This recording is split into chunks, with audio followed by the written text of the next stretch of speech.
Hola, bienvenue dans cette vidéo dans laquelle je vais t'expliquer comment j'ai fait pour atteindre le meilleur niveau en karaté Kyokushin et comment tu vas pouvoir copier cette méthode pour faire pareil, peu importe ton sport, enfin évidemment si t'es combattant, mais que tu fasses du MMA, du JB, du grappling, du kickboxing, du judo, de la lutte, bref, c'est un peu plus ou moins tous les sports qui sont à la mode maintenant, même que tu fasses du karaté qui soit pas Kyokushin, hein, du karaté du Shotokan, Wadoryu, Shitoryu, bref, que si tu es un combattant, que tu as envie de faire de la compétition, d'au moins combattre une fois et de savoir ce que ça fait de monter sur un tatami et de te battre vraiment, parce que ouais, il y a une différence entre combattre au dojo en sparring et monter sur les tatamis, sur le ring ou dans une cage, eh bien, reste. Je vais essayer de pas te prendre trop de temps, mais t'expliquer simplement comment moi j'ai fait, comment tu vas pouvoir copier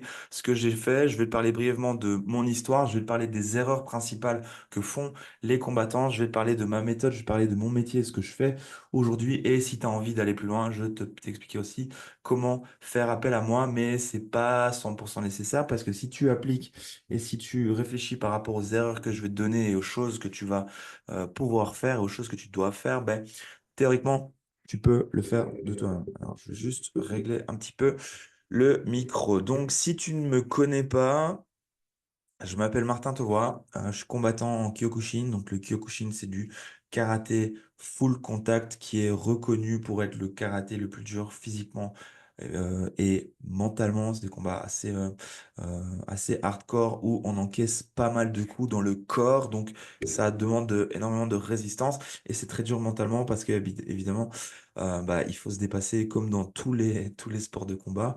Mais ça demande énormément d'exigence, énormément d'implication, énormément d'engagement et c'est très très difficile. Donc ça c'est pour qui je suis. Je suis instructeur de karaté Kyokushin dans mon club que j'ai ouvert. Bah, ça va bientôt faire 10 ans. Donc j'ai pas mal de bouteilles dans le coaching de combattants. On a pas mal de combattants au dojo avec des bons résultats, des champions d'Europe, des champions de Belgique, vice-champion du monde, moi, top 100 mondial, bref, on a quand même pas mal de résultats. Ça pour te dire que même si on fait pas beaucoup de bruit, on fait du bruit sur les tatamis, mais si on fait pas beaucoup de bruit sur les réseaux. Donc mon histoire elle est simple, c'est que j'ai commencé le karaté Kyokushin à 20 ans, donc aujourd'hui j'en ai 34, ça fait 14 ans. 20 ans, c'est super tard. Moi, j'ai des petits au dojo qui commencent, ils ont 6 7 ans. Donc, imagine le retard que j'avais par rapport à eux. Et pourtant, ça m'a pas empêché d'atteindre le plus haut niveau et toujours au plus haut niveau, de toujours combattre à l'heure à l'heure actuelle, en 14 ans, qu'est-ce qui s'est passé? Eh bien, tu dois savoir que à l'époque, j'étais salarié, j'avais un travail, ça m'empêchait pas de m'entraîner dans 3 clubs différents, de mettre énormément d'énergie dans le karaté Kyokushin, ça m'empêchait pas de m'entraîner le temps de midi, ça m'a jamais empêché de combattre. Donc peut-être qu'à l'heure actuelle, tu dis ouais, mais putain, moi aussi j'ai commencé tard, moi aussi j'ai un travail, moi aussi, nanani, nanana. Toutes ces excuses en fait qu'on pouvait se donner, que j'aurais pu me donner, je les ai mises de côté. Et je me dis, ok, euh, ok, tu vas pas utiliser ça. T'as un but, c'est de devenir plus fort, toujours plus fort, plus fort, plus fort. C'est vraiment ce qui a drivé ces 14 dernières années.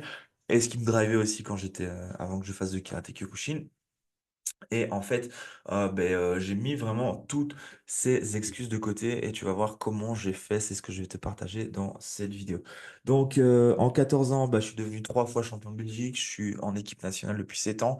Je suis devenu une fois vice-champion du monde. J'ai combattu à Tokyo. J'ai quand même participé à pas mal de championnats européens au plus haut niveau. Et cette année, je suis rentré dans le top 8 européen. Donc, c'est grosse nouvelle. Je suis dans le top 100 mondial des meilleurs combattants, toutes fédérations confondues. Donc, en karaté Kyokushin.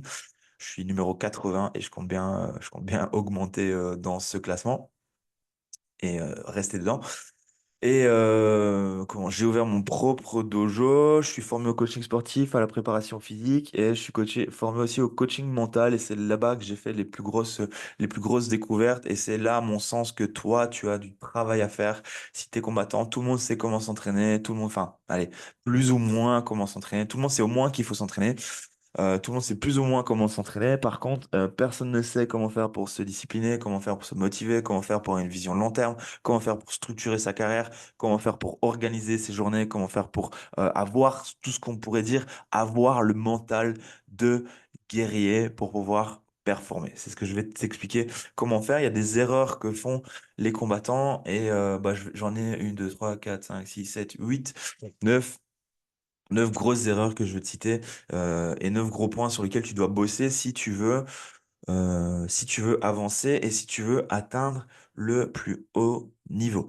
Voilà, ça c'est pour mon histoire, vraiment brièvement, mais retiens que bah, je l'ai fait tout seul, tout ça je l'ai fait tout seul. Ouais, je m'entraînais dans divers clubs, mais j'ai pas de coach. J'ai fait tout ça tout seul en autonomie, comme un grand garçon.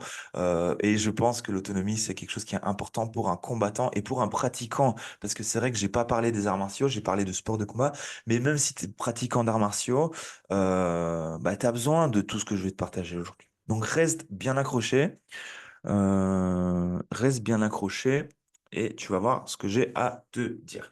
Alors, les erreurs principales, il y a plein d'erreurs, hein, mais les erreurs principales des combattants et des pratiquants, c'est ce qu'on va voir ensemble. Donc, je pense qu'il y a une première grosse, pardon, il y a une première grosse erreur que les combattants font, c'est ne pas avoir de structure d'entraînement au niveau hebdomadaire et même au niveau mensuel et à la limite même si tu vas plus loin au niveau trimestriel et annuel, mais c'est ne pas avoir de structure d'entraînement, ne pas prendre du temps pour sa prépa physique, sa prépa mentale aussi, et simplement aller au club. Donc ça, c'est une erreur que font beaucoup de mes élèves et c'est moi je leur tape sur les doigts par rapport à ça.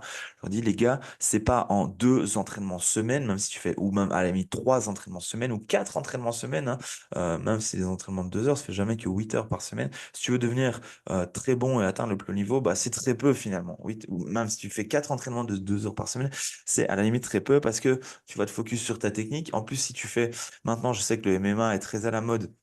Il y a beaucoup de jeunes qui vont vers le MMA. Quand tu t'entraînes en MMA, bah, alors tu dois avoir du grappling, tu vas avoir du sol, tu dois avoir de la lutte, tu dois avoir du striking, tu dois avoir tout le travail de ground and pound, tu dois le travailler le sol. Il y a énormément de choses à travailler. Donc le focus des entraînements, il doit être mis sur la technique. Quand tu vas au club, ça doit être mis sur la technique et pas sur la préparation physique. Et ne pas avoir de structure d'entraînement et attendre simplement les entraînements au club, ben, ça t'empêche d'aller bien plus vite que les autres. Puisque c'est le but quand tu veux devenir combattant. On va pas se mentir, il y a un fait, c'est que tu as envie d'être meilleur que les autres. Personne ne va en compétition, personne ne va combattre pour perdre ses combats. Je n'aurais jamais rencontré personne qui a envie de perdre ses combats. Donc, si tu veux être plus fort que les autres, gagner des combats, eh ben, tu as besoin d'avoir une bonne structure d'entraînement. Donc, ça, c'est une première grosse erreur, c'est attendre simplement les entraînements au club et ne pas avoir de structure d'entraînement dans laquelle tu t'entraînes seul. Alors, je te parle pas de faire 2 heures d'entraînement seul de prépa physique, mais ne serait-ce que d'avoir des routines, d'avoir une routine qui te permet de te rendre plus fort physiquement ou, si pas te rendre plus fort, au minimum garder tes acquis, c'est vraiment le strict minimum, bah tu fais déjà une grosse erreur. Si tu peux pas me dire là maintenant, ok, moi je m'entraîne tous les jours et je fais ça, et ça me permet d'évoluer physiquement, bah c'est déjà une grosse erreur. Si tu attends simplement de ton entraîneur au club de devenir plus fort, bah désolé de te le dire vraiment, mais tu vas pas aller très loin. Tu vas pas aller très loin. Donc, première grosse erreur, ne pas avoir de structure d'entraînement. Je partage une petite histoire. Donc, je t'ai parlé un petit peu de mon histoire. Quand j'ai fait ma première compétition, ça m'a trop chauffé. Je me suis dit, putain, en fait, je kiffe et je vais jamais m'arrêter. C'est trop ce que je veux. Et bah, du coup, j'ai rencontré un autre sensei. Et pendant 3 ans et demi, je m'entraînais dans deux clubs et puis dans trois clubs différents. Et malgré ça, je m'entraînais quand même tout seul. Donc j'avais vraiment ces structures d'entraînement qui me permettent de performer. Et la petite histoire, dans mon club à Namur, donc je vis en Belgique, mon club à Namur, les gens ils m'appelaient quad corps parce que j'avais un cardio au-dessus de la norme. Mais pourquoi j'avais un cardio au-dessus de la norme? Ben, pas simplement parce que je m'entraînais bien plus que les autres. Donc ça, c'est la première grosse erreur. Deuxième erreur, c'est ne pas avoir de méthode de définition d'objectifs et de feedback. Parce que se fixer des objectifs, bah, je pense que je vais rien t'apprendre. Se fixer des objectifs, c'est important. C'est vraiment important. Tu dois avoir une méthode pour te définir des objectifs. Le problème dans ça, c'est que beaucoup se définissent. Alors, il y en a beaucoup qui ne définissent pas d'objectifs, qui savent pas pourquoi, ils savent pas ce qu'ils veulent en fait. Oui, moi je veux m'entraîner, ouais, mais ok, mais qu'est-ce que tu veux derrière ça? C'est quoi ton but? C'est quoi ton objectif? Il y a quoi derrière ça?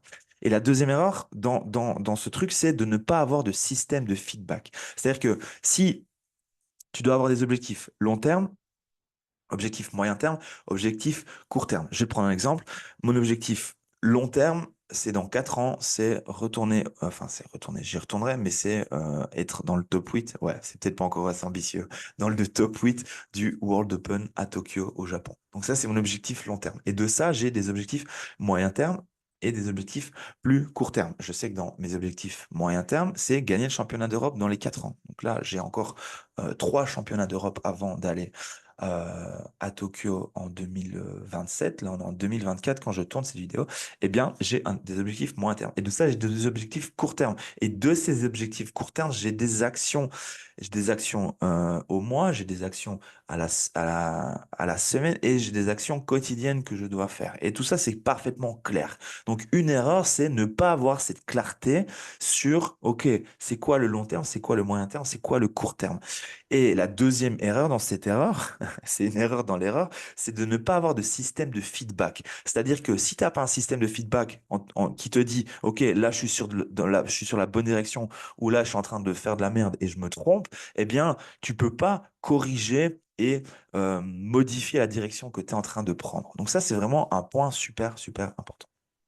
Et de ça, il y a une erreur qui découle aussi, c'est baser sa progression sur ses ressentis et sur son opinion plutôt que sur des faits. C'est-à-dire que si je suis sûr que tu fais ça, si tu regardes cette vidéo, tu peux pas me dire je le fais pas parce que moi je le fais encore des fois. Tu sais, des fois tu vas à l'entraînement, tu t'entraînes et tu te dis oh putain, aujourd'hui je suis à chier, c'était nul, j'ai fait un entraînement de merde.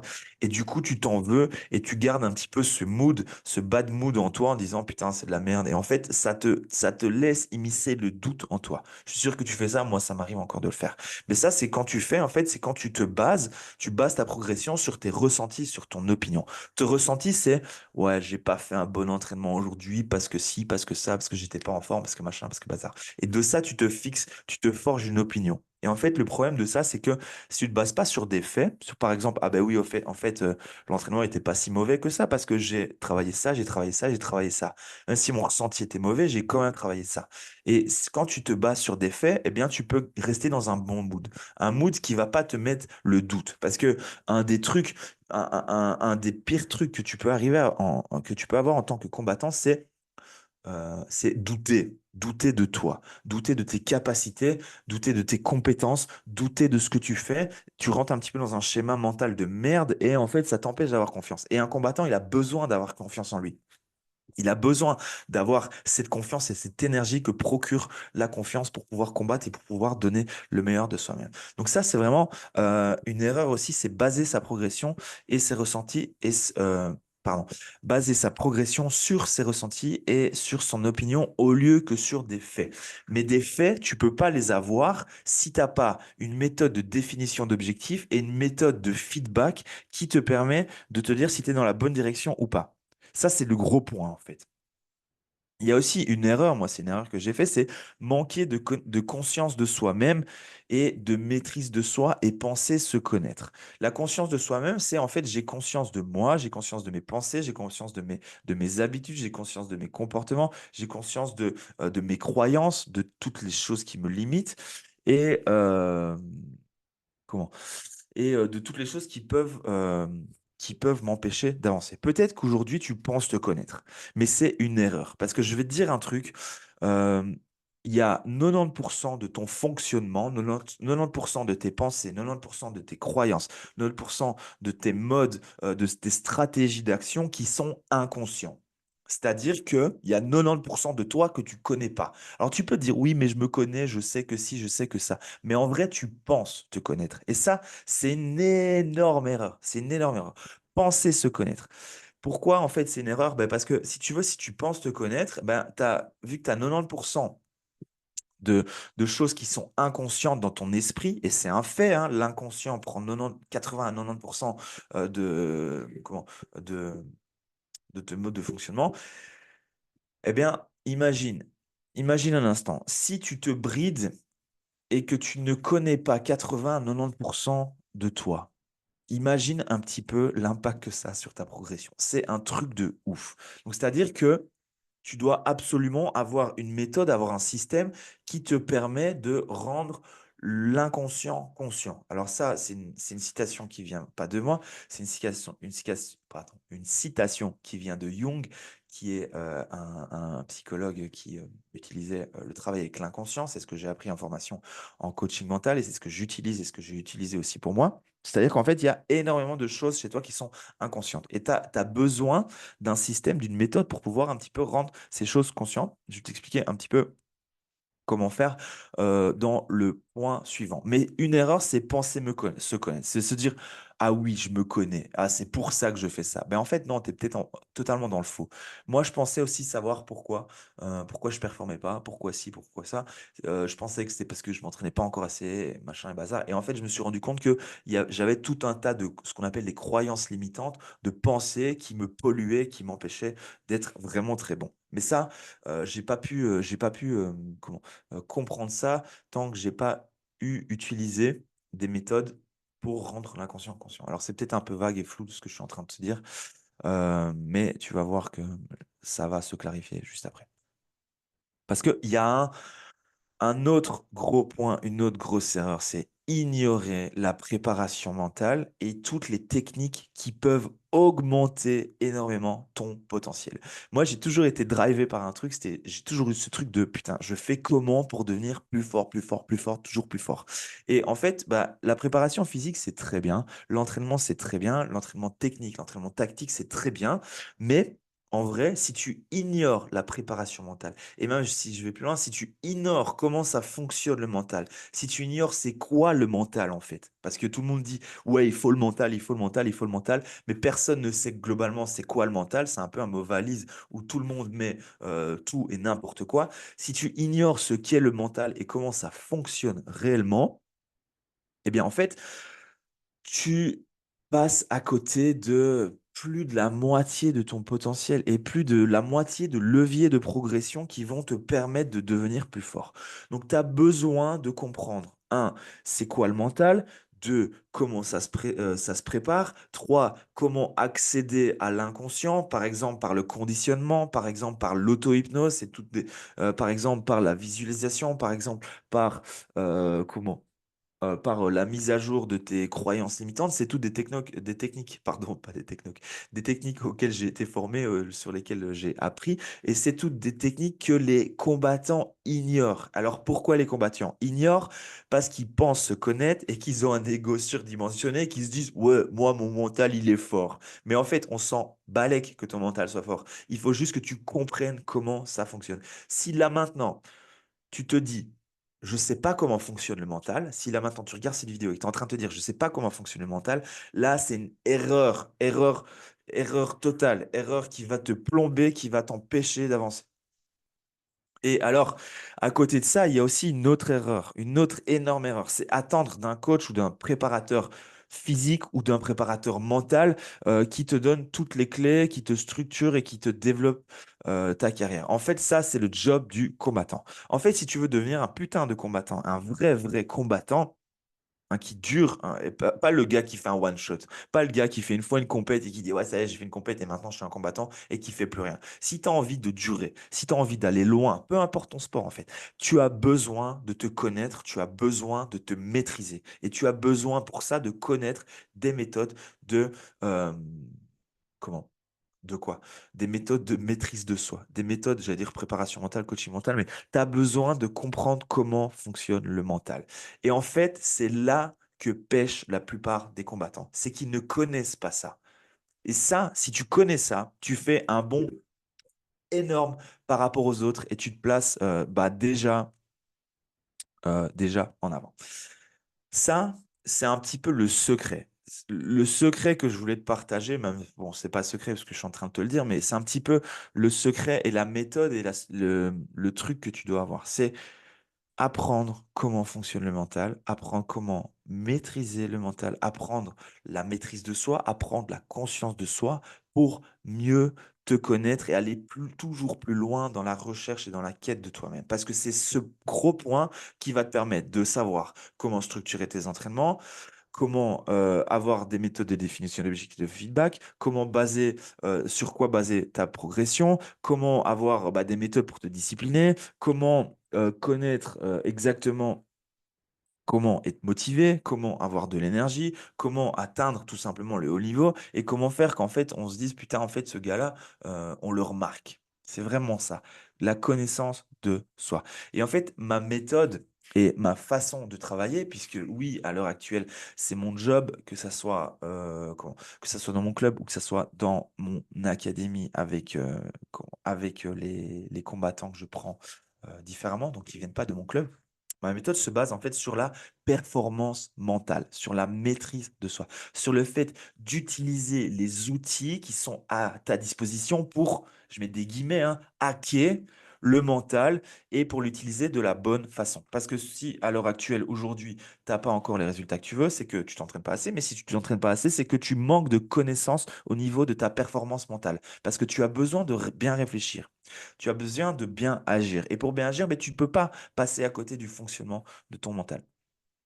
Que ça soit dans le quotidien, que ça soit dans ton entraînement, que ça soit en sparring, que ça soit quand tu t'entraînes seul, que ce soit en compétition, que ce soit dans la structure de ta carrière globale, tu as besoin de ces connaissances. Et mon métier aujourd'hui, c'est justement c'est d'accompagner comme les combattants comme toi qui est en train de me regarder, c'est d'accompagner les combattants dans la connaissance, dans la maîtrise de soi, dans la maîtrise de tous ces outils qui leur permettent de faire boum, de faire un bond en avant, enfin là je monte vers le haut, hein, mais de faire un bond vers le haut dans leur, pardon, dans leur carrière. Et ce truc, à l'heure actuelle, vraiment, enfin, je te dis pas ça pour me vendre ma cam, hein, mais à l'heure actuelle, j'ai jamais trouvé personne qui fait ça, qui te délivre ce que je délivre, ce que je délivre aux combattants. Je ne connais personne, en tout cas en francophonie, qui délivre ça de façon aussi structurée euh, que je le fais.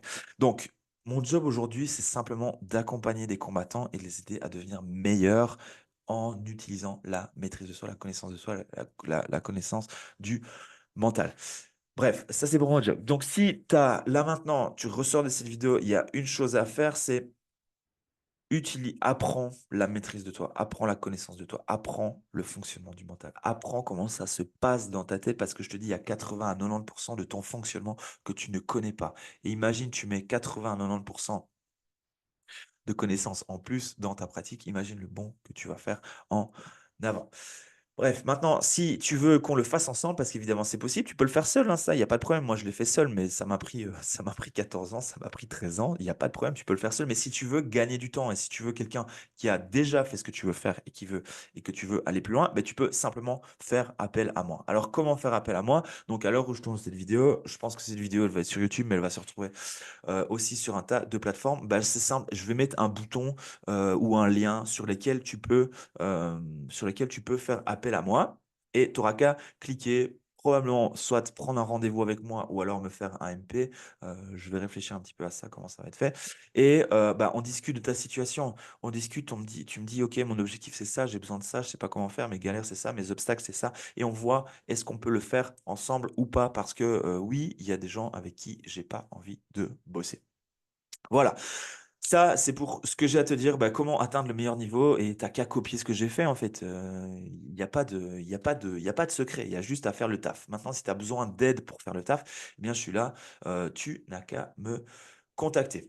Voilà, voilà, c'est tout ce que j'ai à te dire. J'espère que j'ai pas pris trop de temps. De base, je pensais que ça devait prendre 15 à 20 minutes, mais je sais pas le temps que ça a pris exactement. Mais bref, voilà, voilà. Soit tu le fais seul et tu galères comme j'ai galéré, soit tu le fais avec moi et tu me contactes et on voit comment le faire ensemble. Je te laisse avec ça. Je te souhaite force, mec, meuf aussi, mec ou meuf, hein, j'appelle tout le monde mec, mais meuf. Cherche à devenir plus fort. Il n'y a qu'une voie, c'est la voie du combattant, c'est celle qui te t'aide à devenir plus fort, une meilleure personne. Et n'oublie pas, entraîne-toi dur, cherche à devenir meilleur. On se retrouve bientôt. Ciao ou os.